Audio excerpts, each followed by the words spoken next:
आई जिजाऊ छत्रपती शिवाजी महाराज, छत्रपती संभाजीराजे, भारताच्या राज्यघटनेचे शिल्पकार डॉक्टर बाबासाहेब आंबेडकर, श्री शिवाजी शिक्षण संस्था काढणारे डॉक्टर पंजाबराव देशमुख यांना अभिवादन. आजच्या सर्व प्रमुख पाहुण्यांना माझा जय जिजाऊ, जय भीम.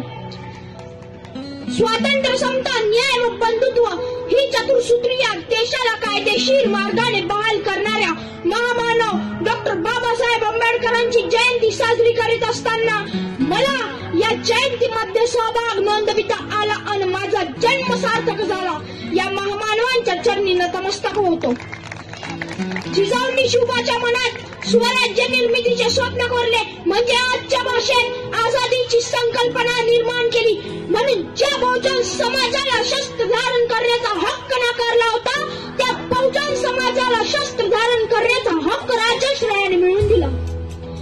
संभाजीराजांनी शिवराज्य शाबूत ठेवले, मात्र त्यांच्या शरीराचे तुकडे शास्त्राच्या व शस्त्राच्या आधारे कडून वडबुद्रुक भागात फेकण्यात आल्यानंतर ते तुकडे एकत्रित करून माझ्या राजांचा अंत्यविधी पार पाडणारे कोणत्याही धर्माचे ठेकेदार नव्हते, तर धर्मानेच गाव कुसाबाहेर हाकलून लावलेले माझ्या महार समाजाचे लढवय्ये बांधवच होते. म्हणून बाबासाहेब, तुमचं आमचं नातं किती जवळचं आहे सांगण्याकरता मी हे भाषण करतो आहे. या नात्याला मी आदराचा सलाम करतो. शेतकऱ्यांनो, शेती हा तुकड्या तुकड्यात विभागला जाणारा तोट्याचा धंदा आहे. म्हणून शेतकऱ्यांच्या मुलांनी शासन व प्रशासनात मोक्याच्या जागा काबीज करण्यासाठी प्रयत्न करावा हे सांगणारे माझे राजश्री शाहू महाराज होते. विद्येविना मती गेली, मतीविना गती गेली, गतीविना नीती गेली, नीतीविना वित्त गेले. एवढे अनर्थ एका विद्येने केले हे सांगून शेतकऱ्यांचा आसुरड हंटर कमिशन पुढे मांडलेली कैफियत ऐकून आजही खडबडून जागे करणारे महात्मा ज्योतिबा फुले आणि अविद्या संपली पाहिजे म्हणून श्री शिवाजी शिक्षण संस्था काढणारे डॉक्टर पंजाबराव देशमुख या सर्वांना राज्यघटना नावाचा पवित्र ग्रंथ लिहून न्याय देणारे डॉक्टर बाबासाहेब आंबेडकरांचा जयघोष झालाच पाहिजे. तो आता कुणाच्या बापाला रोखता येणार नाही हे अंतिम सत्य सर्वांना कळलेच पाहिजे. आज स्वातंत्र्य नावाच्या शब्दाची संपूर्ण देशात चर्चा आहे. सर्वांना प्रश्न पडतो, स्वातंत्र्य 15 ऑगस्ट 1947 ला मिळाले होते, मग आज या शब्दाची चर्चा का होते? 15 ऑगस्ट 1947 रोजी स्वातंत्र्य प्राप्त झाले यात शंका नाही. मात्र तरीही 16 ऑगस्ट 1947 रोजी प्रचंड पावसात आझाद मैदानातील कामगार मेळाव्यात कामगार नेते व थोर विचारवंत अण्णाभाऊ साठे 25,000च्या सभेपुढे ये आजादी झूठी है, इस देश की जनता भूखी है असं का म्हणाले होते? या प्रश्नामुळे आजही भीती वाटायला लागते. डॉक्टर बाबासाहेब आंबेडकर म्हणतात, मानसिक स्वातंत्र्य कोणाला आहे? जो आपली बुद्धी जागृत ठेवून आपले हक्क काय व आपले कर्तव्य काय याची जाणीव करून घेतो त्याला मी स्वातंत्र्य म्हणतो. जो परिस्थितीचा दास झाला नाही, जो परिस्थितीला आपल्या कह्यात आणण्यास सिद्ध असतो तो माणूस स्वातंत्र्य असतो. जो रूढीच्या स्वाधीन झाला नाही, ज्याच्या विचारांची ज्योत विझली नाही तो स्वातंत्र्य असतो.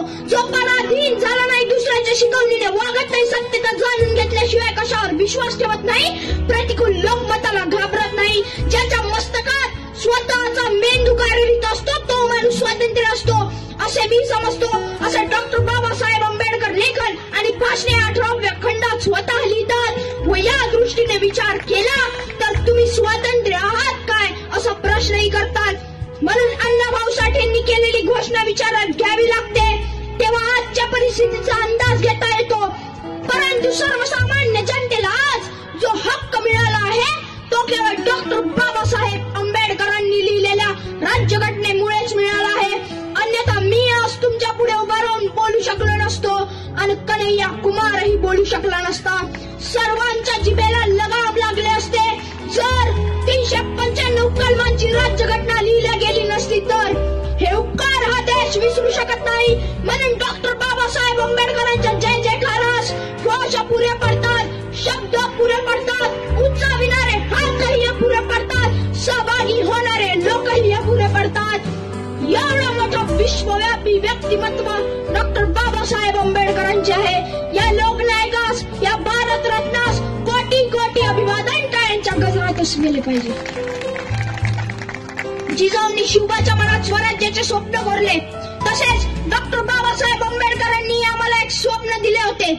ते म्हणाले होते, जाओ तुम्हारे घर की दीवारों पर लिख दो, हमें इस देश का शासक बनना है. मित्र हो, तेव्हा लोकांना लिहिता येत नसेल कारण शिक्षणाचा अभाव, तेव्हा घरांच्या भिंती चोपड्या घरघरीत नसेल कारण पैशाचा अभाव. मात्र तरीही डॉक्टर बाबासाहेब आंबेडकरांनी त्यांना स्वप्न साकार करण्याचा संदेश दिला आणि आज अत्यंत आत्मविश्वासाने सांगितले पाहिजे की बाबासाहेब तुमचा बहुजन समाज शासन आणि प्रशासन ताब्यात घेण्यास सज्ज झाला आहे. तुमच्या शब्दाखाली जाणार नाही एवढी क्षमता बहुजन समाजाने निर्माण केली आहे. तुमची विचारधारा आम्हाला शिका, संघटित व्हा आणि संघर्ष करा असं सांगते. तुमची विचारधारा मोक्याच्या जागा काबीज करा असं सांगते. तुमची विचारधारा शिक्षण हे वाघिणीचं दूध आहे असं सांगते. या विचारधारेवर आम्ही चालण्याचा प्रामाणिक प्रयत्न करतो म्हणून चांगल्यांची हवा निघालेली आहे. म्हणून आता संघटित होऊन संघर्ष करण्याची खरी वेळ समीप येऊन ठेपली आहे.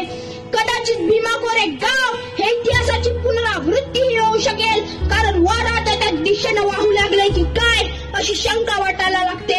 एकीकडे श्रीमंताची श्रीमंती प्रचंड वेगाने वाढत आहे तर गरिबांची गरिबी वेगाने वाढत आहे.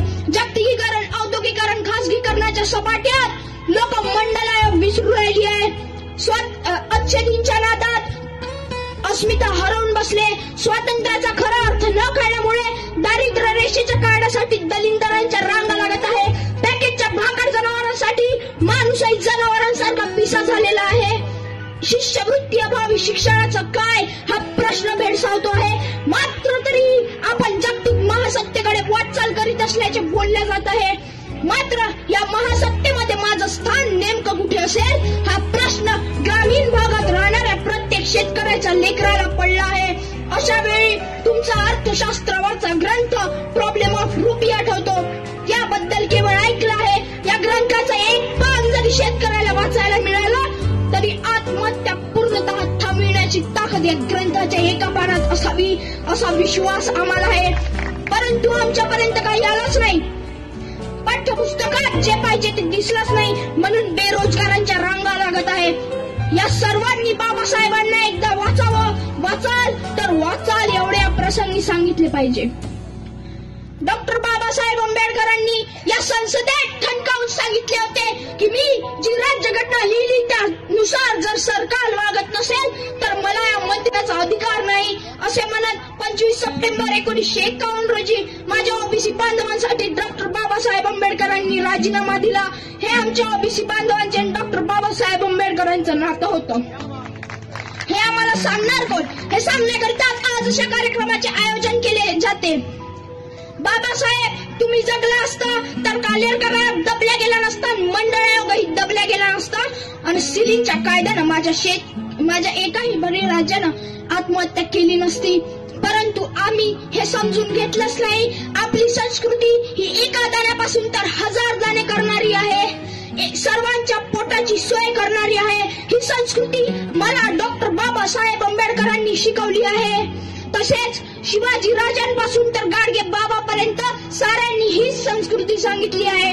डॉक्टर बाबासाहेब साहेब या संस्कृतीच्या साऱ्या महामानवांना मानाचा मुजरा करतो आणि शेवटचं एवढं सांगतो, मक्तल से हमें हर हाल में बचना होगा, बच गए हम तो किसी और को मरना होगा, अगली नस्ल को तबाही से बचाने के लिए जो करना है वो इसी नस्ल को करना होगा. अब सारी कौम जाग गई है मेरे बहुजन भाइयों, अब तुम्हें भी जागना होगा, अब तुम्हें भी जागना होगा. धन्यवाद. जय जिजाऊ, जय भीम.